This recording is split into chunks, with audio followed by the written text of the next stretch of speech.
Добар ден и од мене, ова е стартот на магазинот за родителство 0+ месеци на телевизија Телма, каде денеска ќе зборуваме за најчестите промени на кожата кај бебињата. Поради големата површина и директниот контакт со надворешната средина, можноста за појава на промени на бебешката кожа е голема. Поради тоа што се лесно воочливи, можат да создадат големи грижи кај родителите. На оваа тема денеска зборуваме со доктор Верче Тодоровска, дерматовенеролог од Дермамедика. Добре ни дојдовте. Добре ве најдов. Зошто е толку чувствителна бебешката кожа? Дали незината структура се разликува од структурата на кожата кај возрастните? Да, токму така. Бебешката кожа е дури 1/5 од вистинската дебелина на кожата кај возрастните.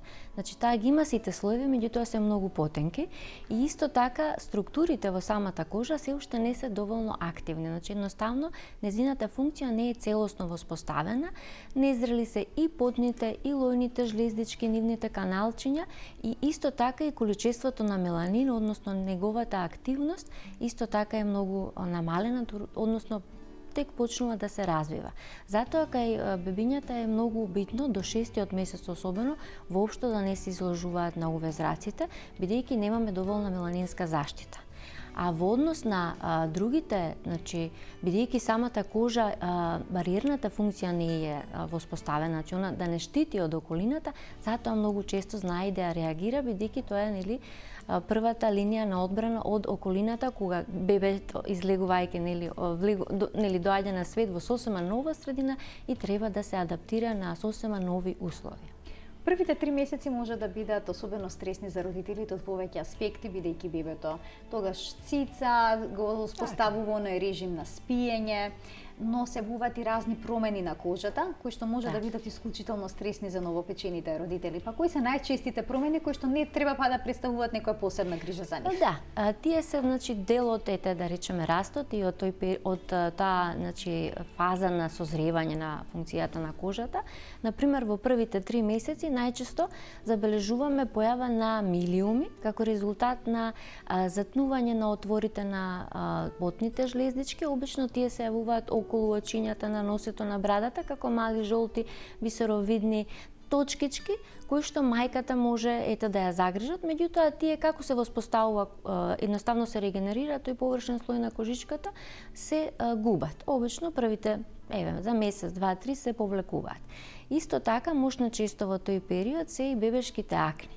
Тие делуваат исто како и кај возрастните, значи мали пустулчиња, гнојарчиња, кои може да бидат и малку зацрвенети, меѓутоа се резултат на еден продор на поголема количество на хормони од, нели, организмот на мајката преку плацентата кај бебенцето и со едноставно извесно време тој да речеме тоа количество на хормони се разградува во организмот на бебенцето, така да јакничките за некое време се повлекуваат.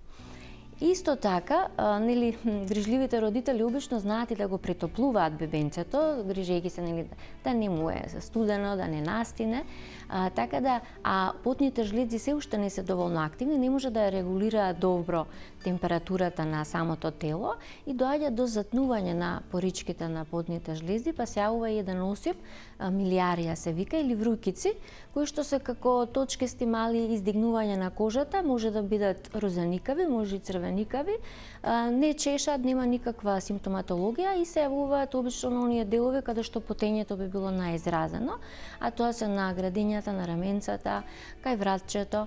И тука би требало само со една препорака на да не се запретоплува бебенцето, по известно време тоа да се повлече. Значи не е потребна во тој случај никаква терапија, никакво мачкање на телото со најразлични средства.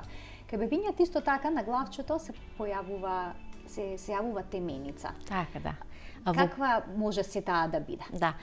Доколку се појави уште, нели, во првите 3 месеци, обично таа представува дел од симптомите на себороичниот дерматит и тука се јавуваат како масни крупни лушпи кои може дури да бидат и на челото, значи во сите оние регии кај што лојните жлезди се уште се ја воспоставуваат својата функција.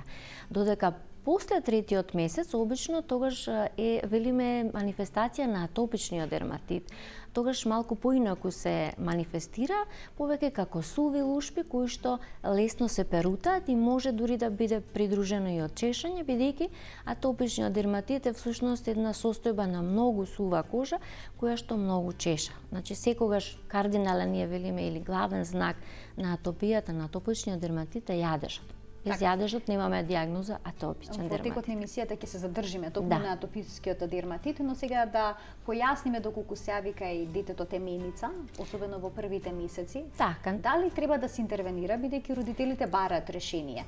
Да, може да се проба со индиферентни природни масла, малку на собна температура, затоплени, да се натопи, да се навлажни малку таа регија и потоа нежно, после неколку часови, со четкиче за бебиња да се проба да се отстранат, меѓутоа не со применена сила, значи колку што дозволува самата кожичка.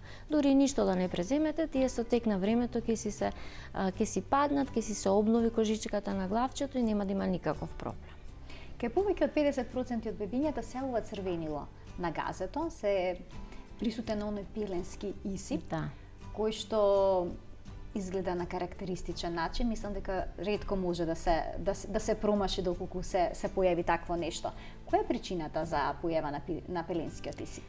Вака, пеленскиот дерматит е всушност една форма на контактен иритантен дерматит, велиме. Значи, фактички тука кожата во едни услови на зголемена влага, топлина, триење, доаѓа во допир со иритантните материи од урината, од изметот и доаѓа, бидејќи не е доволно зрела, многу лесно може да се оштети тој тенок слој кој што ја штити од надворешните влијанија и да дојде до појава на црвенило, воспаление, бебенцето да биде многу нервозно, да плаче почесто, бидејќи тоа е всушност кожа која што дури и недостасува горниот слој, значи пече при секој допир со урината, со фецесот и затоа е неопходно брзо да се интервенира.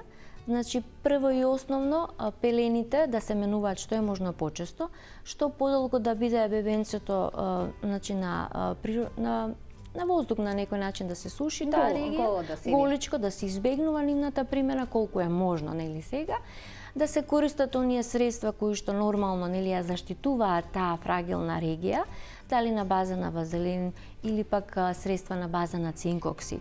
Меѓутоа, доколку после 2-3 дена тоа не поминува со помош на овие мерки, мора да се јават на дерматолог, бидејќи може да се накалеми дури бактериска, па и најчесто кандида, односно габична инфекција, меѓутоа можна поопасна и бактериска инфекција, кога може да има и реперкусии по здравјето на бебенцето доколку не се реагира на време. Во некои случаи родителите применуваат и кортикостероидна терапија во пеленската регија, кога ќе се јави пеленски исип. Во комбинација со антибиотик и антимикотик или антибиотик, да. Во секој случај не би ги советувала на своја рака тоа да го прават, значи исклучува ако дерматологот процени дека е неопходна употреба на таква терапија, меѓутоа тој како и да е така ќе ја прилагоди да биде разблажена за таа регија. Зошто е важно да биде разблажена, еве да појасниме? Затоа што кожата кај дечињата, како што кажав, е 1/5 од кожата кај возрастните. Значи не може вие како што третирате возрастна кожа со, да речеме, еден препарат од тубичка директно да го нанесете и се да биде во ред, бидејќи тука кожичката е многу потенка, имаме поинтензивна апсорбција и побрзо продирање во длабоките слоеви. Од друга страна, колку е појака апсорбцијата и нус ефектите од кортикостероидната терапија може да бидат исто поинтензивни. Секако, доколку тоа е правено, значи со дозирано како што е потребно, прилагодено на регијата и во точно одреден временски интервал, нема опасност од нус ефекти. Значи, треба од една страна, нели, да не се формира она кортикофобија која исто така многу честа кај младите мајки, бидејќи кортикостероидните препарати се лек на избор за многу кожни заболувања. Тие едноставно ја намалуваат, го намалуваат црвенилото, воспалението, чешањето, едноставно ја лекуваат кожата и овозможуваат што побрзо да се врати во нормала, односно да биде здрава. Од друга страна пак со препораки од дерматолог, значи ние ја дозираме таа терапија да ја применуваме колку што е можно пократко и потоа постепено ја исклучуваме и ги воведуваме емолиентите, односно средствата за нега. И тогаш нема никаква опасност од било какви нус ефекти. Кај бебиња кои што се јавува чисто црвенило на газето, каква нега на кожата се препорачува? Дали измивање со вода или пак употреба на влажни марамици? Секогаш кога имаме почувствителна кожа во тој предел, препорачуваме измивање. Значи, млака водичка, да се избегнува употребата на влажни марамици, бидејќи некои од, мислам, без оглед колку и да пишува на опаковката хипоалергени и така натаму, сепак има додатоци кои што премногу ја измиват, како да кажам, нели ги раствараат тие нечистоти, тоа е улогата на влажната марамица, да ги раствори нечистотиите и на некој начин да го спречи контактот на иритансите со кожата.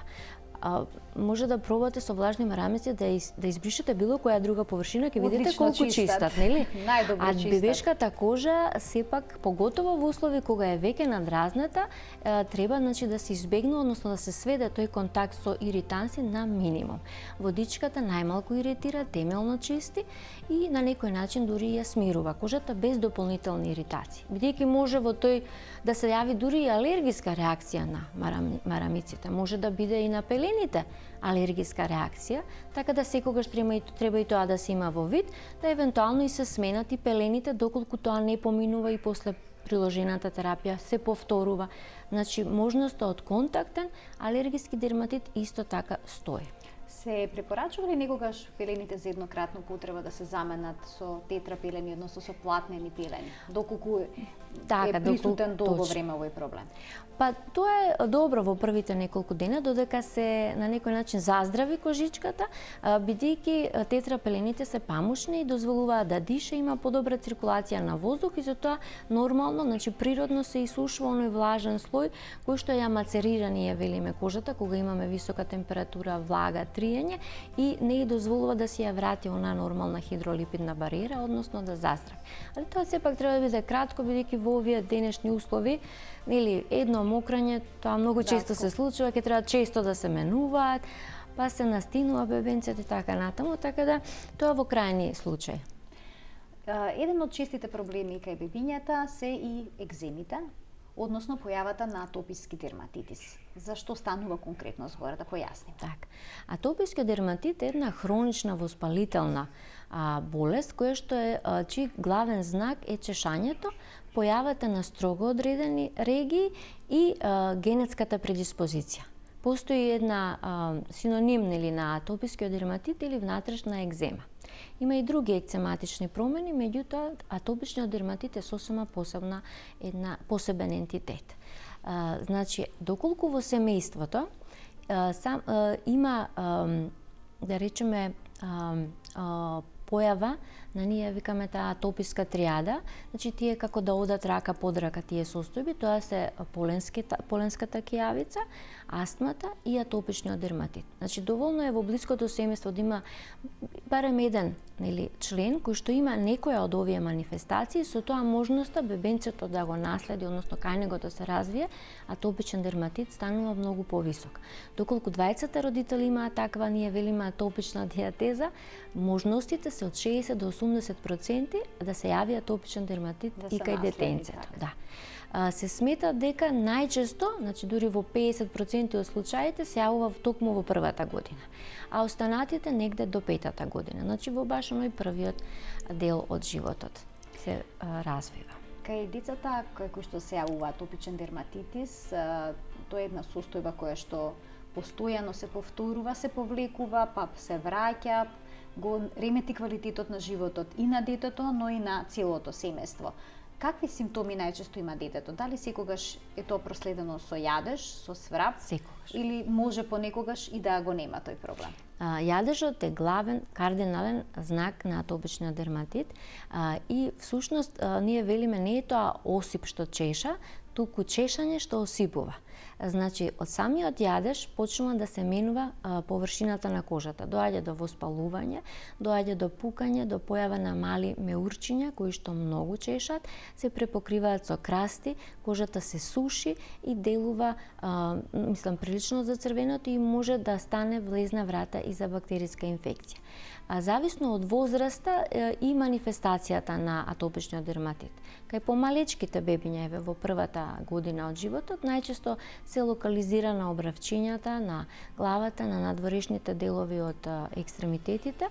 Меѓутоа, бидејќи тоа нели мало, по површина може буквално секаде да се појави, и на трупот, и на грбчето, на секаде.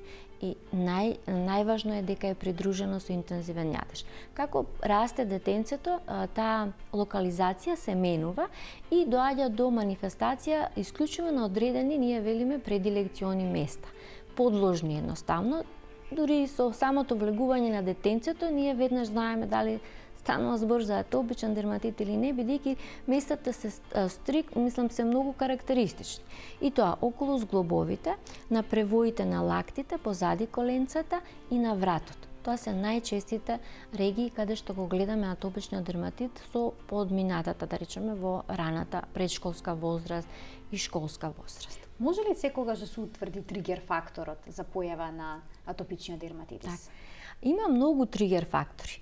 Затоа потребно е добра едукација на мајките, на родителите воопшто, бидејќи кожата кај детето со атопичен дерматит едноставно ја нема својата заштитна функција. Одредени материи кои што се во горниот слој недостасуваат и кожата станува порозна, ја губи водата, хидрираноста и дозволува на сите оние материи кои што се од надвршната средина, иританси или алергени да навлезат во кожата и да ја воспалат, односно да ја иритираат.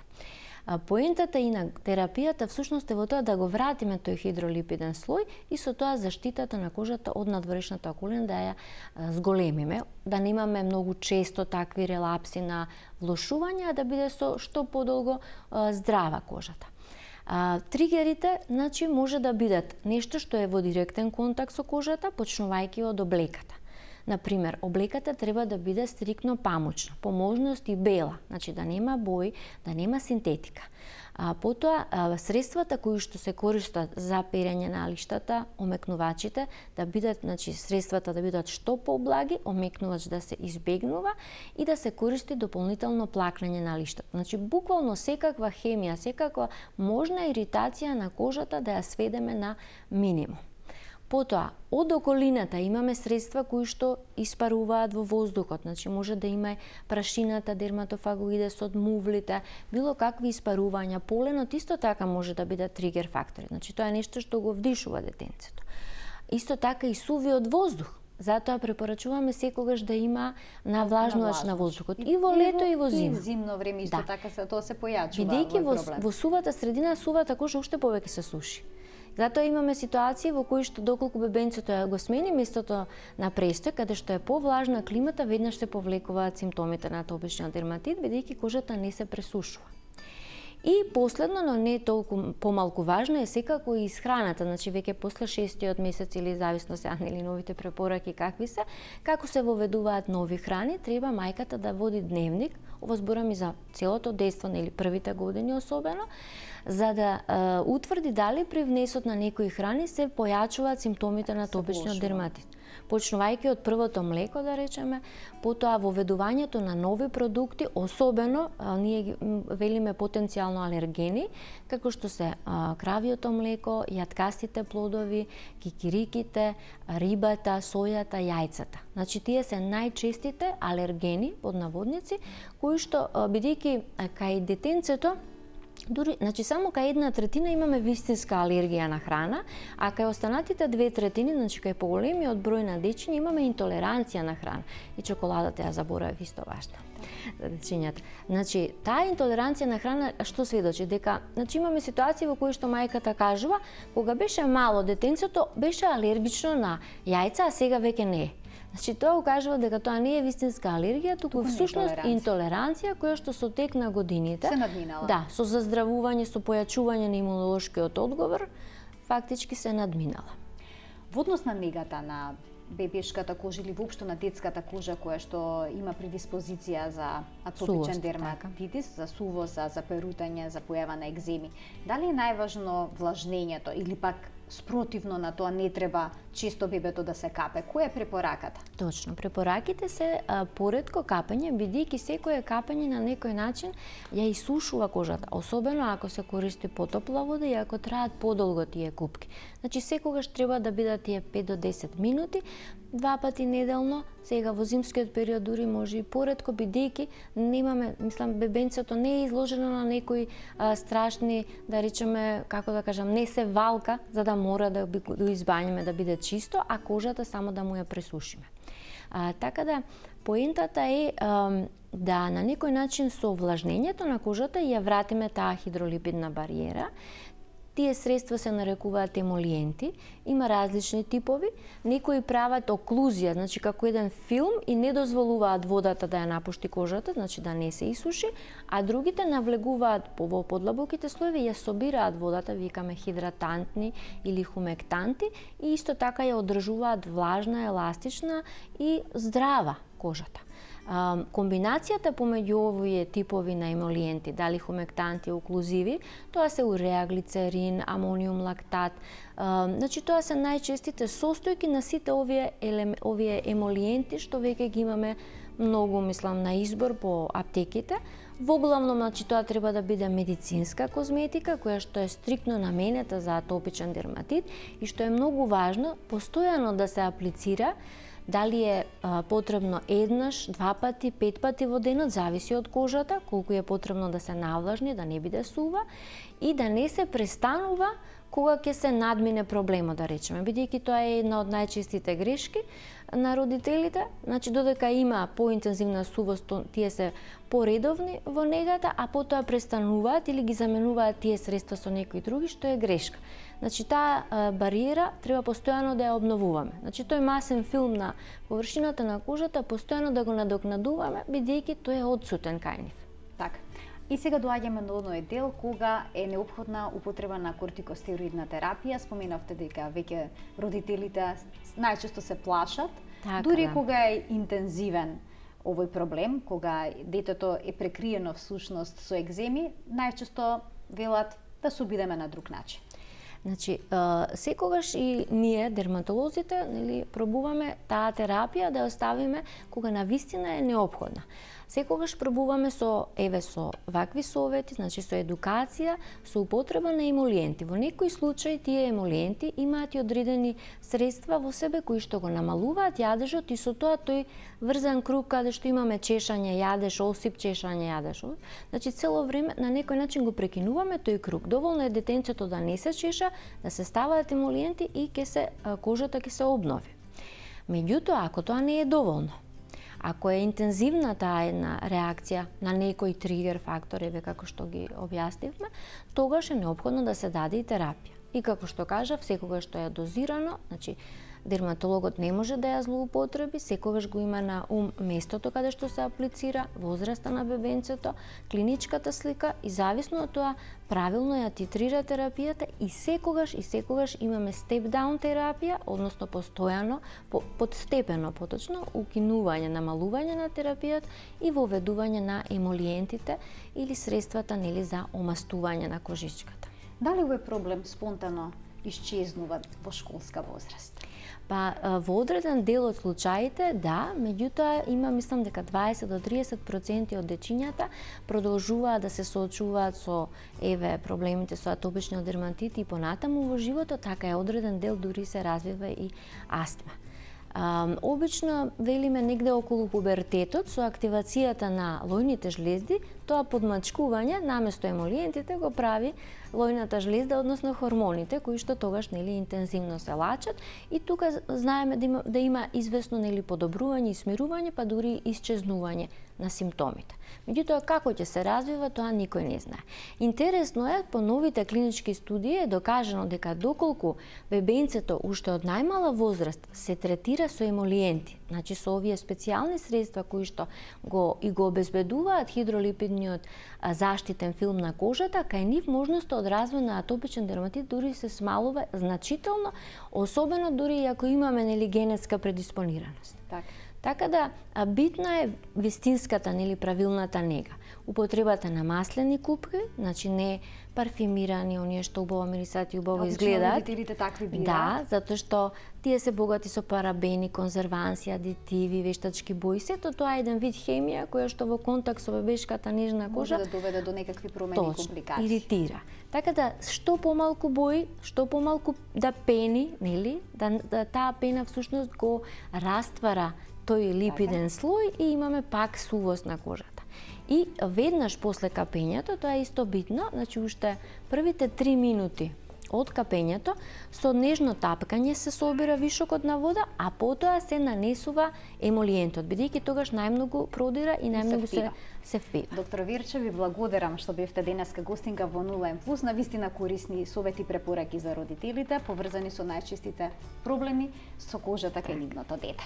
Се надевам дека ќе се видиме повторно. Денешна гостинка во емисијата ни беше доктор Вирче Тодоровска, дерматовенеролог од Дерма Медика. Ви благодарам што не следевте со внимание. Се гледаме секој работен ден во рамки на утринската на Телма. Пријатно!